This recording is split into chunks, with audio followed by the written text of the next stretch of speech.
Polis polkovnik leytenantı Cabir İmanovun qəfil vəfatından sonra mənim onun keçmiş əməlləri haqqında faktlarla olan videom müxtəlif sosial şəbəkələrdə 2,5 milyon insan tərəfindən izləndi və məndə belə bir təəssürat yarandı ki, doğrudan da Azərbaycan xalqının böyük əksəriyyəti bu adamların əməlləri haqqında heç bir fikrə malik olmayıblar və nə yaxşı ki, bizim bu videolarımız geniş vüsət aldı, insanlar məlumatlandılar və insanlar təəssüfləndilər ki, çox heyf ki, biz buna Allah rəhmət eləməsin yazmışıq və gərək yazmazdıq.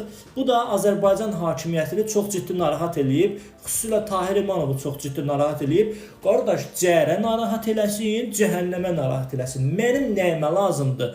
Trollar tökülüşüb yazırlar ki, ölünün dalıcan danışmazdılar və necə deyərlər, sağ ikən onun üzünə deyərdi. Biz İlham Əliyevin qanunsuz əməllərindən danışırıq bu gün. İlham Əliyev dünyasını dəyişməyib, sağdır. Cabir İmanov kimdir ki, onun bir köləsi olub, qulu olubdu.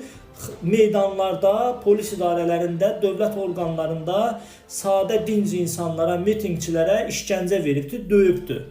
Və Tahir İmanovun narahat olması, bu barədə Daxili İşlər Nazirliyinə məlumat verməsi, troll komandalarının koordinasiya edilib, bu haqda danışan adamların videolarının və statuslarının altına hücum çəkməyi, bu da onu göstərir ki, onlar da ciddi narahat olublar. Əgər belə narahatsızsa, özünüzə, oğlunuza, qardaşınıza dəyər verirsinizsə, ay valideynlər, ay insanlar, kimsə gedib polis işləyəndə, hansısa dövlət qurumuna düzələndə, onları tənə eləyin, tərbiyə eləyin.